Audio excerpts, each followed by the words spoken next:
अस्सलाम वालेकुम, hope you all are doing good. तो ये जी मैंने ऑर्डर किया था इंस्टाग्राम के पेज से ब्लिसफुल। जो ये है मॉइस्चराइज़र। आपको पता है जैसे सर्दियों का बहुत ही सीज़न चल रहा है, विंटर, और इसके लिए इसकी तो बहुत ज़रूरत पड़ती है ये फेस के लिए स्पेशल। तो ब्लिसफुल का इसमें 75 ml इसकी क्वांटिटी है और ये काफ़ी कम बैरियर रिपेयर मॉइस्चराइज़र। एंड इसमें है जी पीछे ingredients, how to use and benefits भी मेंशन किए हैं। और इसकी कंसिस्टेंसी देखते हैं। और ये है कि ये मुझे मिला है 1000 समथिंग का विद डिलीवरी चार्जेस।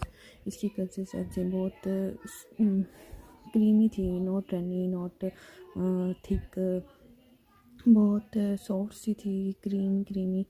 और ये बहुत अच्छे से अब्जॉर्ब भी हो गया स्किन के अंदर। इतनी कोई लाइट वेट थी ना ये क्रीम, तो होती है